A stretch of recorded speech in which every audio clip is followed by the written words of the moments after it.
The Corvani fleet moved through space like a plague of metal locusts. Their ships, dark and angular, cut through the void with deadly purpose. For 3,000 years they had swept across the galaxy, enslaving every species they encountered. Their method was simple and brutal. Find a world, study its people, then strike with overwhelming force.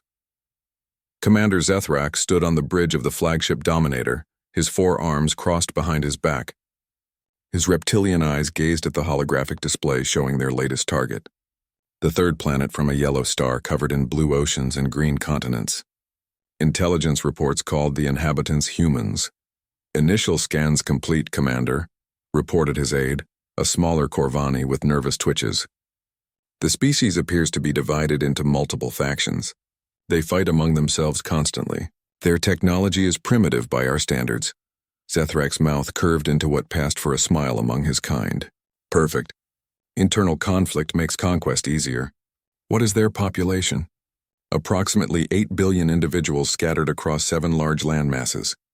They have basic space travel but no faster-than-light capability. Their weapons are chemical-based projectiles and simple energy weapons. The commander studied the data streams flowing across his screens. Every conquered species followed the same pattern. They would resist at first, throwing their primitive weapons against Corvani shields and armor. Then came the breaking point when they realized the futility of their struggle. Finally, submission and slavery. Their military capabilities? Zethrak asked, though he already suspected the answer. Fragmented and uncoordinated. Multiple nation-states maintain separate armed forces. They show remarkable creativity in warfare tactics, but their equipment is centuries behind ours. They still use metal projectiles fired by explosive charges. Zethrak laughed, a harsh sound that echoed through the bridge. Metal projectiles. How quaint. The Zelthani used similar weapons when we conquered them 400 years ago. They lasted 3 days. The hologram zoomed in on various human cities. Massive concrete and metal structures reached toward the sky, but they looked fragile compared to the fortified bunkers of other species the Corvani had encountered. These humans seemed to prefer building up rather than down, leaving themselves exposed. Sir, there is one unusual aspect, the aide continued, his voice uncertain. These humans have an extensive entertainment industry focused on warfare scenarios. They create fictional stories about alien invasions and galactic conflicts. Some of their scenarios are surprisingly sophisticated. Fiction, Zethrak dismissed with a wave of his hand. Fantasies have never stopped plasma cannons or ion bombardment. Have you identified their command structure? That's where it gets complicated, sir. They have no unified government. The major powers include the United States, China, Russia, and several others. Each maintains its own military. However, they do have a planetary organization called the United Nations that sometimes coordinates responses to global threats. Zethrak nodded thoughtfully. Divided leadership meant no coordinated resistance. The Corvani had perfected the art of turning species against each other during conquest. A few strategic strikes, some careful propaganda, and the humans would likely blame each other rather than focusing on the real threat. What about their space-based defenses? Minimal. A few orbital stations, some primitive satellites. Nothing that could threaten our fleet. They do have several space agencies, but they seem more focused on exploration than defense. The commander moved to the tactical display, studying the orbital mechanics of the human system. Earth sat in what their scientists called the habitable zone, perfect for supporting carbon-based life. It would make an excellent agricultural world once the population was properly reduced and controlled. Begin standard observation protocol, Zethrak ordered. I want detailed scans of their major population centers, military installations, and industrial capabilities. Deploy stealth drones to monitor their communications. We'll study them for 1 standard month before beginning the conquest. His aide hesitated. Sir, should we inform the High Command of our discovery? Not yet. Let's confirm this will be as simple as it appears before filing our report. The High Command grows impatient with lengthy campaigns. If these humans prove as weak as they seem, we can present them with a swift victory. As the Corvani fleet settled into high orbit beyond Earth's detection range, their instruments began the methodical process of cataloging humanity's strengths and weaknesses. The data painted a picture of a species constantly at war with itself, divided by ideology, religion, and resources. The humans possessed nuclear weapons, but their delivery systems were crude. Their conventional forces were scattered across the globe with no unified command structure. Most telling of all, they had no experience fighting an enemy from space. All their military doctrine focused on ground and sea combat, with limited air warfare capabilities. Zethrak reviewed the preliminary reports with satisfaction. The humans showed some interesting technological innovations in computing and communications, but nothing that would significantly impact the coming campaign. Their material science was particularly backward. They still relied heavily on steel and aluminum when most galactic species had moved to programmable matter centuries ago. Their largest military force appears to be controlled by the United States, his aide reported, followed by China and Russia. However, none of these forces have significant space combat experience. Excellent. Target their command centers first, then their major cities. Standard intimidation tactics should work well. Once they see a few population centers reduced to ash, the remaining factions will compete to surrender first. The observation period revealed more encouraging details. Human governments spent enormous resources competing with each other rather than preparing for external threats. Their intelligence agencies focused more on watching each other than scanning for potential alien contact. Even their space programs seemed designed more for national prestige than practical defense. Most promising of all, the humans showed a tendency toward panic when faced with crisis. Historical data revealed numerous examples of social breakdown during natural disasters and economic disruption. An alien invasion should trigger mass hysteria and governmental collapse. As the month of observation drew to a close, Zethrak felt confident in his assessment. Earth would fall within days of the first attack. The humans might provide some entertainment with their primitive resistance, but the outcome was never in doubt. Soon another species would join the vast network of Corvani slave worlds, their resources and labor feeding the Empire's endless expansion. The commander began drafting his invasion plan, unaware that in the cities below, certain humans had noticed unusual energy readings in their telescopes and were beginning to ask very dangerous questions. Dr. Sarah Chen stared at the data streaming across her monitors at the Arecibo Observatory Replacement Facility in Puerto Rico. The readings made no sense according to conventional physics.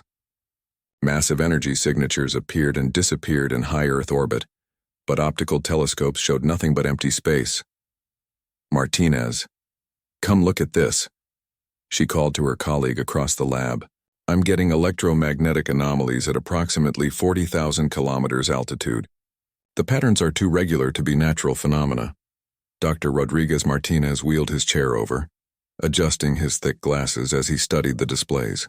His expertise in radio astronomy had earned him recognition worldwide. But these signals defied explanation. Could be solar wind interference, he suggested, though his tone suggested he didn't believe it. Or maybe equipment malfunction. Sarah shook her head. I've run diagnostics 3 times. The equipment is functioning perfectly. Look at this pattern analysis. She highlighted specific data points on her screen. These energy bursts occur every 47 minutes with variations of less than 3 seconds. That's too precise for natural phenomena. Around the world, other astronomers were noticing similar anomalies. Dr. Kenji Tanaka at the Japanese Radio Telescope Array in Nagano documented electromagnetic pulses that seemed to scan Earth's surface in geometric patterns. Professor Elizabeth Hoffman at the European Southern Observatory detected gravitational distortions that suggested massive objects moving in coordinated formations. The breakthrough came when Dr. Chen collaborated with her former classmate Dr. James Wright at NASA's Deep Space Network. By combining their observations and applying advanced filtering algorithms, they managed to pierce through what appeared to be some kind of sophisticated cloaking technology. Dear God, Wright whispered as the enhanced images resolved on his screen. Sarah, are you seeing this? The display showed dozens of massive ships arranged in precise formations around Earth. Each vessel stretched over 2 kilometers in length, bristling with weapon systems and scanning arrays. Their angular design and dark hulls suggested technology far beyond human capabilities. We need to contact someone immediately, Sarah said, her hands shaking as she reached for the secure phone line. But who? The military? The United Nations? Who do you call when you discover an alien invasion fleet? Wright was already pulling up contact information for the Pentagon and NASA administration. We contact everyone. This is bigger than national boundaries or scientific protocols. Within hours, the discovery triggered a cascade of urgent meetings in capital cities around the world. The initial response was predictable: denial, demands for verification, and accusations of hoax or enemy disinformation. However, as more observatories confirmed the findings using different methodologies, the evidence became undeniable. General Patricia Harrison, chairman of the Joint Chiefs of Staff, stood before a room full of military leaders and government officials in the Pentagon. The atmosphere was tense as classified satellite data confirmed the civilian astronomical observations. "Ladies and gentlemen, we are facing an unprecedented situation," she announced. "Our best intelligence indicates that an unknown force has positioned a significant fleet in high Earth orbit. These vessels have been observing us for approximately 4 weeks using advanced stealth technology." Secretary of Defense Michael Chen, no relation to Dr. Sarah Chen, leaned forward. "What are our options, General?" "Limited," Harrison replied bluntly. "Our space-based assets are minimal compared to what we're seeing up there. However, we're not completely helpless. We have nuclear ICBMs that can reach high orbit, and our Aerospace Command has been developing experimental weapon systems." Meanwhile, in Beijing, General Liu Wei was presenting similar findings to the Chinese leadership. In Moscow, Defense Minister Volkov briefed President Kozlov on the threat. Across the globe, military commanders faced the same impossible reality. Humanity was being watched by a force with clearly superior technology. The aliens' month of observation was drawing to a close, but they had made a critical error. Their cloaking technology, while advanced, wasn't perfect. Human ingenuity and the global scientific community's collaborative nature had exposed their presence. Dr. Chen found herself at the center of an international effort to understand the alien technology. Working with colleagues from dozens of countries, they began analyzing the energy signatures and movement patterns of the mysterious fleet. "They're not trying to hide anymore," she reported during a video conference with scientists and military officials worldwide. "The energy output has increased significantly. Based on their orbital positioning and movement patterns, I believe they're preparing for some kind of action." The revelation sparked intense debate among world leaders. Some argued for immediate attack while the element of surprise remained. Others pushed for attempts at communication. A few suggested trying to negotiate surrender terms. President Rebecca Taylor addressed the American people from the Oval Office, her words carefully chosen to avoid panic while preparing the nation for unprecedented challenges. "My fellow Americans and citizens of the world, we face a threat unlike any in human history. An unknown force has positioned itself in space around our planet. We do not know their intentions, but we will not stand defenseless. Our military stands ready, and we are coordinating with allies worldwide to protect our shared home." Similar addresses echoed across the globe as leaders struggled to explain the inexplicable to their populations. The internet exploded with theories, panic, and surprisingly, determination. Humanity's entertainment industry had spent decades imagining this scenario, and many people responded with grim resolve rather than hysteria. In secret facilities around the world, military planners worked frantically to adapt terrestrial weapons for space combat. The Russians dusted off plans for nuclear-powered interceptors. The Americans activated experimental railgun satellites. The Chinese prepared their anti-satellite missile systems for unconventional targets. Most significantly, the United Nations Security Council held an emergency session that resulted in something unprecedented: unanimous agreement. Resolution 2847 established unified command for planetary defense under joint leadership from multiple nations. For the first time in human history, the species truly united against a common threat. Commander Zethrak, unaware that his fleet had been detected, completed his final preparations for conquest. His invasion plan called for simultaneous strikes on major population centers, followed by demands for surrender. Standard procedure that had worked on hundreds of worlds. He had no way of knowing that his month of secret observation had given humanity something invaluable: time to prepare, unite, and remember that their species had never learned to surrender easily. The humans were about to demonstrate why they had survived countless wars, disasters, and challenges on their violent little world. The invasion fleet began moving into attack formation, convinced they faced a primitive, divided species. They were about to discover their first mistake. The first strike came at dawn over New York City. Commander Zethrak had chosen the target for maximum psychological impact, a massive population center in the heart of human civilization. The plasma beam lanced down from orbit, a column of superheated energy designed to vaporize several city blocks and demonstrate the futility of resistance. Instead, the beam struck an invisible barrier 50 meters above the skyscrapers and dispersed harmlessly into the atmosphere. "Impossible," Zethrak snarled, his four hands gripping the command console. "Report what happened to our primary weapon." His weapons officer, a young Corvani named Vorthak, frantically checked his instruments. "Sir, the beam was deflected by some kind of energy field. I'm detecting massive power generation beneath the city." "They have defensive shields!" "Shields?" Zethrak's voice rose to a roar. "The intelligence report said they were primitive. They use metal projectiles." On the bridge's main screen, the image of New York revealed the truth. Enormous generators hummed beneath the city, powered by experimental fusion reactors that had been rushed into service during the past month. The defensive grid was a hastily assembled network of electromagnetic field projectors, designed by combining theoretical physics with desperate engineering.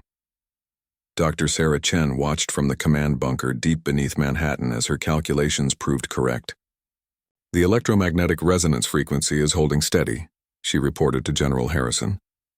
"But we can't maintain this power level indefinitely." The human response had been swift and innovative.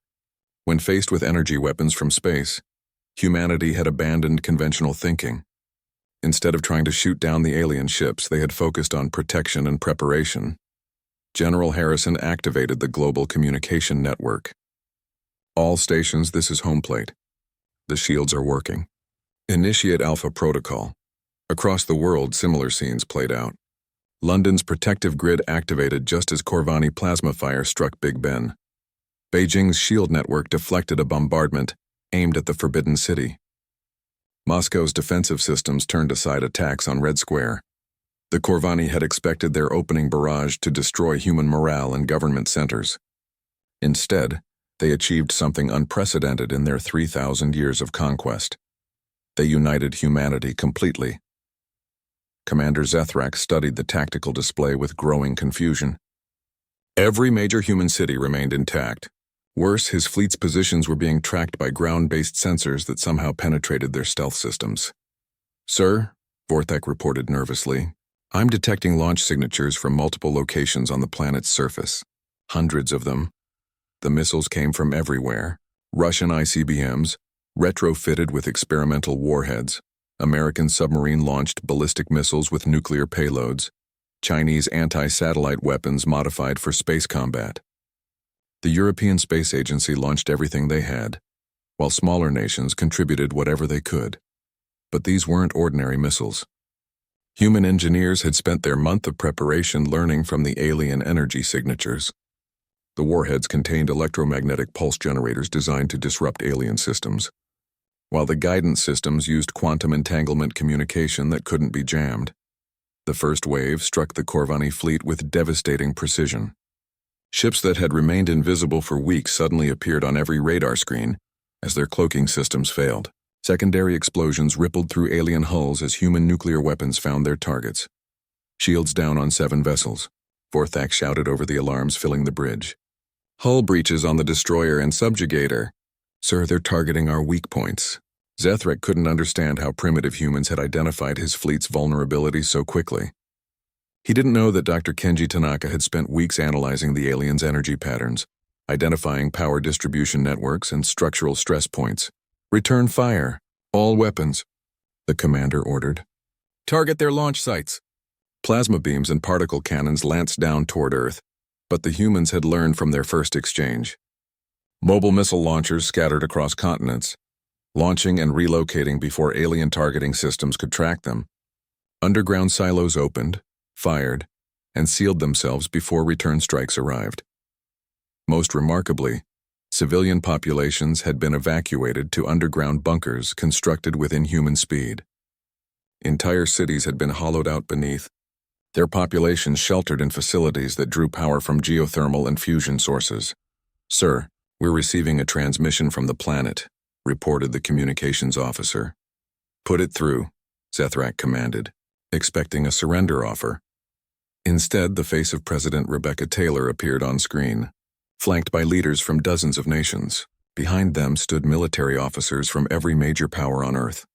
"This is President Taylor, speaking on behalf of the United Earth Defense Alliance," she announced. "Your attack on civilian populations constitutes an act of war. We demand your immediate withdrawal from our system."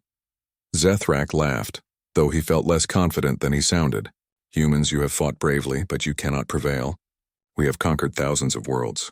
Surrender now and we will show mercy." "We've reviewed your conquests," replied General Liu Wei, stepping forward. "You prey on divided species. You attack primitive civilizations. You've never faced a united world that refuses to yield." The transmission cut off, replaced by something that made Zethrak's blood run cold. Technical specifications for Corvani ships were scrolling across his screen. Detailed schematics showing weapon placements, shield generators, and life support systems. "How do they have our ship designs?" he demanded. Vorthak checked his instruments with shaking hands. "Sir, they've been scanning us for weeks. Every time we targeted them, they analyzed our beam characteristics. Every time we moved, they mapped our propulsion systems. They've reverse-engineered our technology. The next wave of human attacks proved the point. Instead of conventional missiles, strange projectiles rose from Earth's surface. They moved in unpredictable patterns using alien propulsion principles copied from Corvani ships. Their warheads contained focused electromagnetic pulses calibrated to overload specific alien systems. 3 more Corvani vessels went dark, their crews struggling with failing life support and navigation systems. The flagship Dominator shuddered as human weapons found weak points in its armor that should have been impossible to detect. "Sir," Vorthak reported with obvious fear, "long-range sensors are detecting additional human activity throughout their system. They're launching something from their moon." The lunar facilities had been humanity's most ambitious project during the month of preparation. Using every available rocket and space shuttle, engineers had established mining and manufacturing operations on the moon's surface. The low gravity and lack of atmosphere made it ideal for constructing weapons that would have been impossible to build on Earth. Now those weapons were coming online. Railguns that stretched across lunar craters began firing projectiles at significant fractions of light speed. Each slug carried enough kinetic energy to punch through Corvani armor like paper. Zethrak watched his fleet being methodically dismantled by opponents he had dismissed as primitive savages. These humans hadn't just resisted, they had learned, adapted, and struck back with devastating effectiveness. "All ships, prepare for tactical withdrawal," he ordered, abandoning the conquest that should have taken days. But as his fleet tried to retreat, they discovered humanity's final surprise. The humans had mined the approaches to their system with nuclear devices hidden in asteroids and space debris. Escape routes that had seemed clear suddenly erupted with atomic fire. The Corvani found themselves trapped in a system they had thought helpless, facing an enemy that had turned their own tactics against them. Admiral Jessica Rodriguez had been a submarine commander before the aliens arrived. Now she commanded humanity's first space-based battle group from the bridge of the hastily constructed battleship Defiance. Built in lunar orbit using materials mined from asteroids, the ship represented everything humans had learned from studying their enemies. "Admiral, we have multiple Corvani vessels attempting to break through the outer perimeter," reported her tactical officer, Commander Park. "They're trying to reach the jump point near Jupiter." Rodriguez studied the tactical display showing the solar system. Red dots represented alien ships fleeing toward the edge of human space, while blue symbols marked the growing human fleet. During the past 3 months since the failed invasion, humanity had transformed from a ground-based civilization to a space-faring military power. "Signal the retribution and the vengeance," she ordered. "Intercept course. Don't let them escape." The transformation had been remarkable. Every nation on Earth had contributed resources to the crash construction program. Japanese precision engineering, German manufacturing efficiency, American innovation, Russian heavy industry, and Chinese production capacity had combined to create a fleet that grew stronger each day. Commander Zethrak, now reduced to commanding a handful of damaged ships, watched helplessly as human vessels closed in from multiple directions. These weren't the primitive craft he had expected. They moved with the grace of advanced technology, their hulls incorporating captured Corvani materials and design principles. How many ships do they have now? He asked his aide, though he dreaded the answer.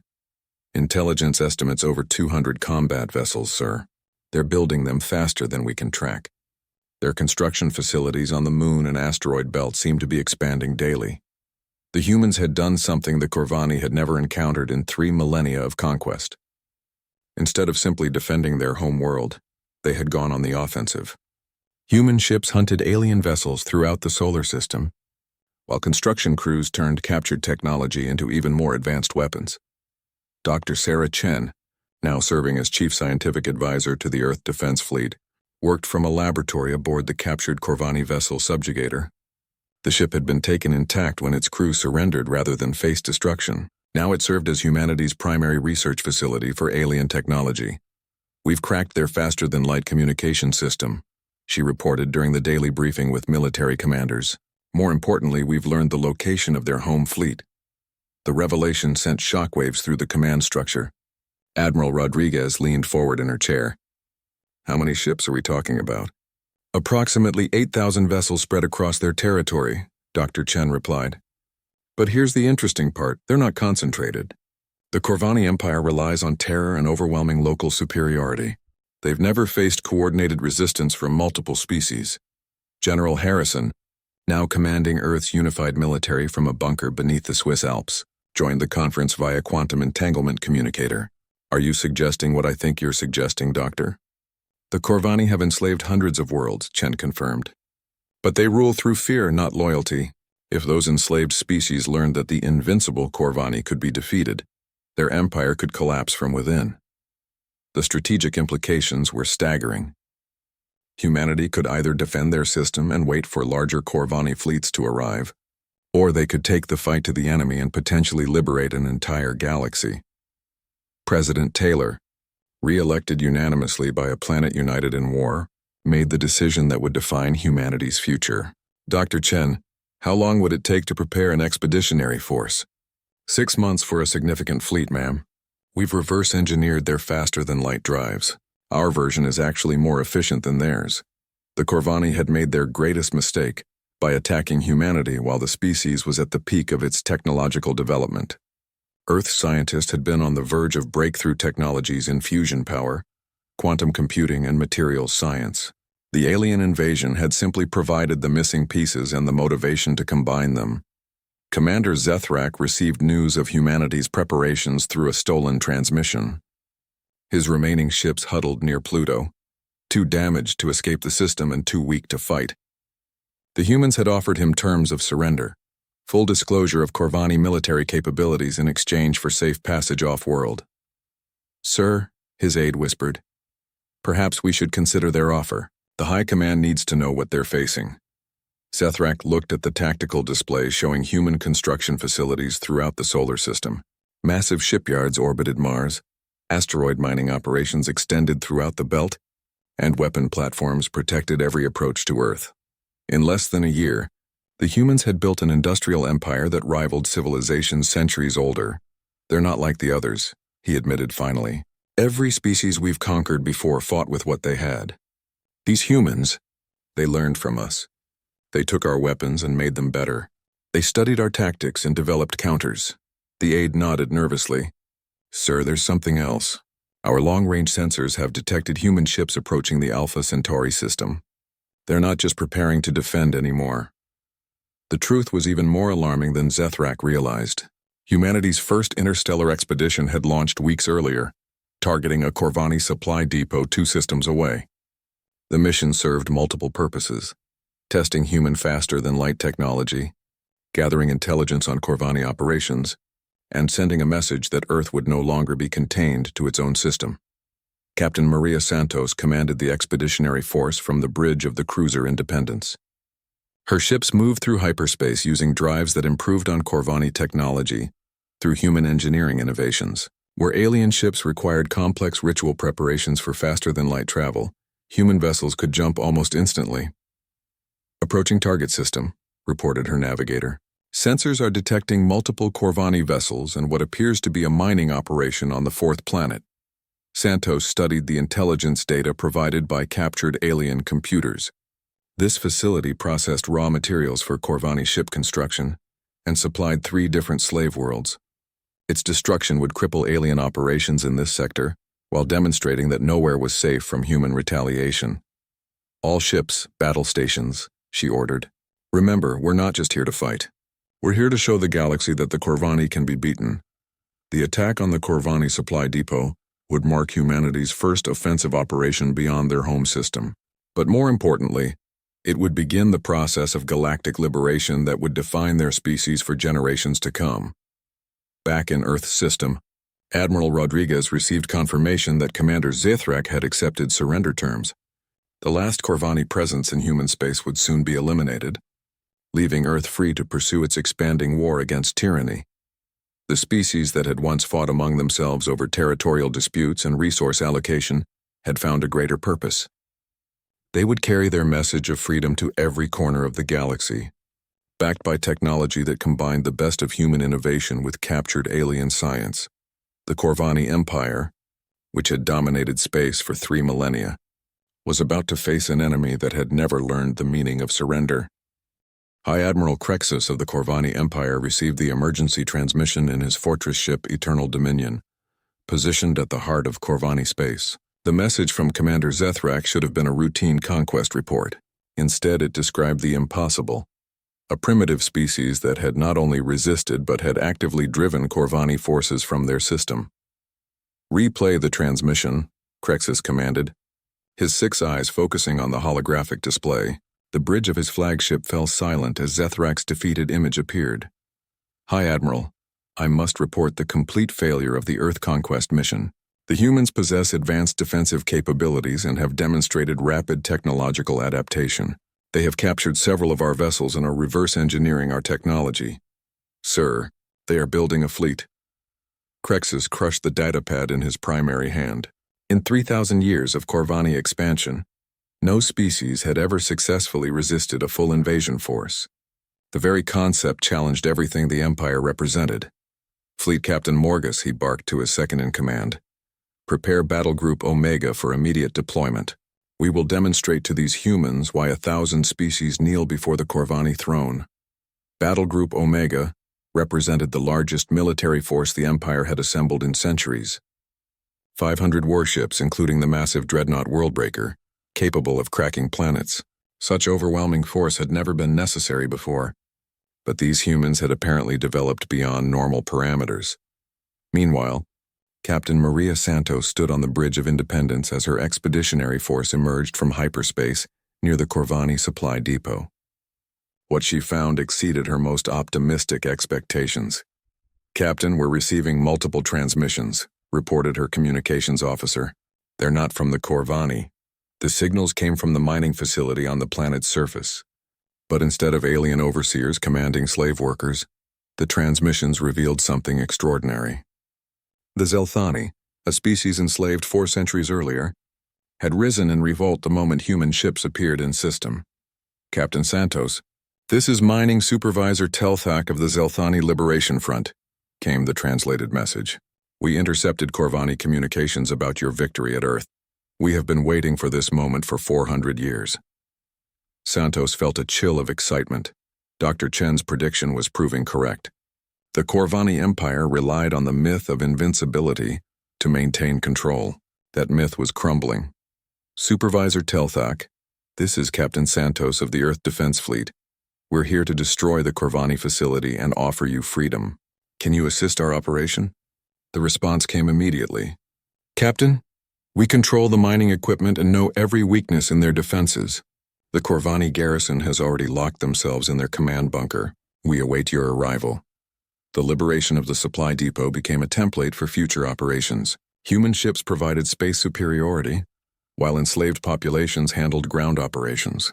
Corvani forces, trained to intimidate primitives, found themselves overwhelmed by coordinated resistance from advanced humans and motivated rebels.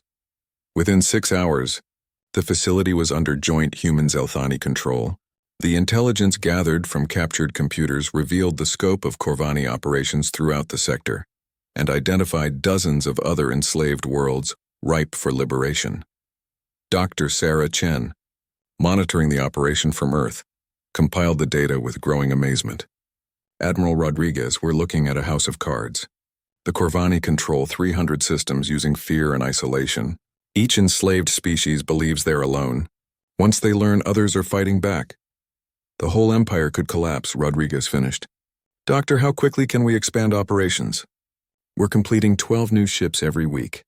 With captured Corvani technology and volunteer crews from liberated worlds, we could have 1,000 ships within a year. The Corvani High Command faced their greatest crisis in millennia. Reports flooded in from across their territory. Human ships had appeared in 7 different systems, always accompanied by slave rebellions. Worse, some enslaved species had begun communicating with each other using captured Corvani technology. High Admiral Crexus studied the strategic situation with growing alarm. How did they acquire faster-than-light communication so quickly? Sir, intelligence suggests they reverse-engineered our technology and improved it, replied Fleet Captain Morgus. Their quantum entanglement communicators are actually superior to our systems. The revelation struck at the heart of Corvani's superiority. For 3,000 years they had maintained technological dominance over their subjects. Now a species that had been using chemical rockets 6 months earlier was outpacing their engineering. Deploy Battle Group Omega immediately, Crexus ordered. Target the human homeworld. We will make an example that will terrorize the galaxy back into submission. But as the massive Corvani fleet prepared for departure, they received intelligence that changed everything. Human ships were not randomly attacking supply depots. They were systematically liberating key industrial worlds that supplied the Empire's war machine. The Thorani, enslaved for 800 years, had rebelled and seized control of the primary shipyard in Sector 7. The Valdori, conquered just 2 centuries earlier, had destroyed the ammunition depot that supplied 12 Corvani fleets. Most shocking of all, the ancient Zerathi, the first species conquered by the Corvani Empire, had risen from their prison world and were marching on the regional capital. Sir, Morgus reported with obvious fear, we're losing control of entire sectors. The humans aren't just fighting us, they're teaching others how to fight us. Indeed, Earth's military advisors had developed a comprehensive liberation doctrine. Human ships would appear in a system, broadcast information about successful rebellions elsewhere, then provide technical assistance and weapons to local resistance movements. The psychological impact was devastating to Corvani morale while inspiring enslaved populations across the galaxy. President Taylor addressed the United Earth Assembly from the floor of the rebuilt United Nations building in New York. The chamber was packed with representatives from dozens of newly liberated species, their diverse forms unified by common purpose. Fellow sapiens, she began, using the term that had replaced fellow humans as Earth's influence expanded. 6 months ago we stood alone against tyranny. Today we stand with free peoples across 300 systems. The Corvani Empire built their power on our isolation. Together we are stronger than they ever imagined. The assembly erupted in cheers that represented dozens of different species and languages. The Zelthani delegation raised their 6-fingered hands in celebration. The Thorani sang their traditional victory hymns. The Valdori performed the war dance they had been forbidden to practice for centuries. High Admiral Crexus received word that Battle Group Omega's departure had been delayed again. 3 more systems had declared independence, and local Corvani governors were requesting immediate reinforcement. The massive fleet designed to destroy Earth was being diverted to hold together an empire that was disintegrating from within. Sir, perhaps we should consider negotiating with the humans, suggested Fleet Captain Morgus. They might accept terms that preserve core Corvani territories. Crexus turned all 6 eyes on his subordinate with fury. The Corvani Empire does not negotiate with primitives. We will crush this rebellion and remind the galaxy why they feared us. But privately, the High Admiral wondered if it was already too late. The humans had done something unprecedented in galactic history. They had turned the Empire's own size and complexity against it. Every conquered world had become a potential ally. Every supply line a vulnerability. Every garrison a target for liberation. As reports continued to arrive of new rebellions and human victories, Crexus began to understand that his empire faced not just a military challenge, but an ideological one. The humans offered something the Corvani had never encountered: hope. Admiral Jessica Rodriguez stood on the bridge of the massive battleship Terra's Fury. leading humanity's largest fleet toward the Corvani home system. 2 years had passed since the failed invasion of Earth, and the galaxy had transformed beyond recognition. The Corvani Empire, which had ruled for 3 millennia, controlled fewer than 50 systems. The rest had either declared independence or joined the growing coalition of free worlds. "Admiral, long-range sensors are detecting the Corvani home fleet," reported her tactical officer. 800 ships in defensive formation around their capital world. Rodriguez studied the tactical display with the calm confidence of an officer who had never lost a battle. The human fleet had grown to over 1,500 ships, crewed by humans and volunteers from dozens of liberated species. More importantly, they carried technology that had advanced far beyond anything the Corvani possessed. "Signal the fleet," she ordered. "Begin final approach, and open a channel to the Corvani High Command." High Admiral Crexus received the transmission aboard his flagship Eternal Dominion, now the last remnant of imperial power. His empire had crumbled around him as world after world chose freedom over slavery. The proud Corvani military, once the terror of the galaxy, had been reduced to defending their home system against species they had once considered beneath notice. "High Admiral Crexus," came Admiral Rodriguez's voice over the communication system. "I am Admiral Rodriguez of the Coalition Defense Fleet. I'm prepared to offer you terms for the surrender of your remaining forces." Crexus's 6 eyes blazed with fury. "Humans, you have destroyed 3,000 years of civilization. You have turned the galaxy into chaos." "We've turned the galaxy free," Rodriguez replied calmly. "Your civilization was built on slavery and terror. But this doesn't have to end in more bloodshed. Surrender now, and your people can join the coalition as equals rather than conquerors." The offer was genuine. The coalition of free worlds, led by Earth but including representatives from every liberated species, had established principles of voluntary membership and mutual defense. Even former oppressors could find a place in the new order if they abandoned their imperial ambitions. "Never," Crexus snarled. "The Corvani will never kneel to primitives." "Then you've chosen for all of us," Rodriguez said sadly and closed the channel. The final battle of the Corvani War began with an exchange of fire that lit up space around the enemy capital. Corvani plasma beams and particle cannons struck coalition shields that had been perfected through 2 years of continuous warfare. In response, human railguns and exotic matter missiles found their targets with devastating accuracy. But this was not the one-sided massacre Crexus had expected. The coalition fleet moved with precision that spoke of unified command and shared purpose. Ships from Earth fought alongside Zelthani cruisers and Thorani fighters. Their crews trained in integrated tactics that maximized each species' strengths. Dr. Sarah Chen, now serving as the coalition's chief technology officer, monitored the battle from the command ship New Horizons. Her greatest achievement was not any single invention, but the collaborative research network that linked scientists from hundreds of worlds. Corvani technology had been not just copied but fundamentally improved through shared knowledge.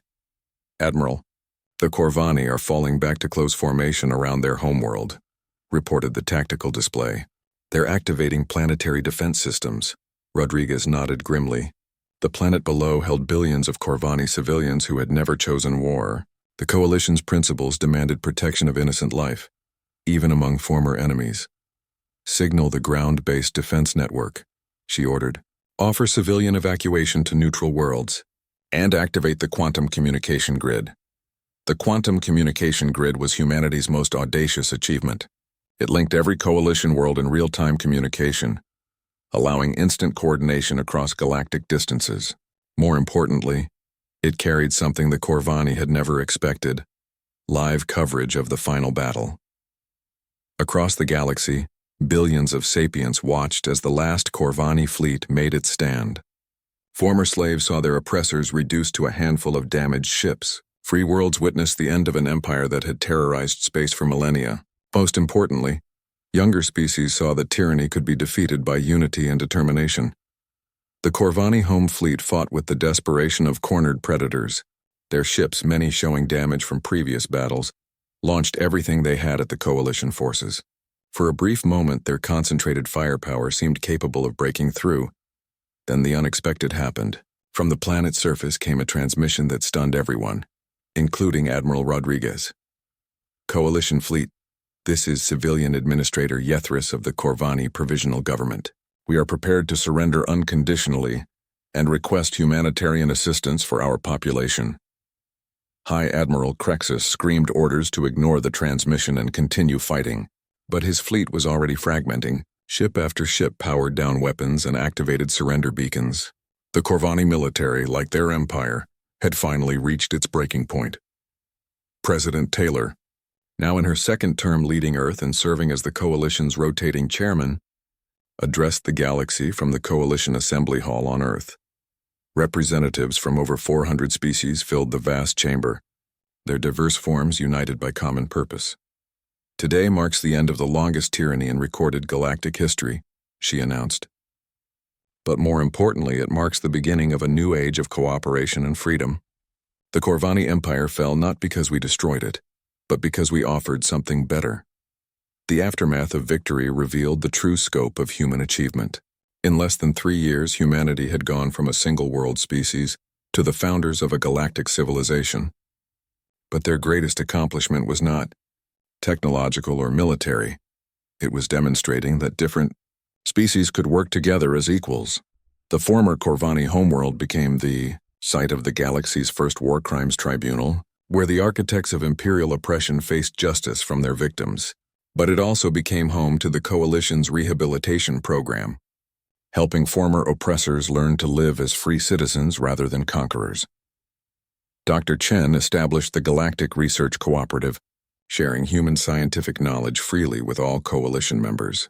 The technological advancement that resulted exceeded anything achieved during the Corvani era, as brilliant minds from hundreds of species collaborated on solving the galaxy's greatest challenges.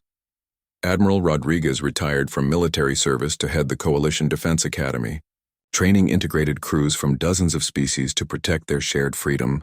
Her curriculum emphasized the lessons learned during humanity's war, that diversity was strength, cooperation multiplied power, and freedom was worth any sacrifice.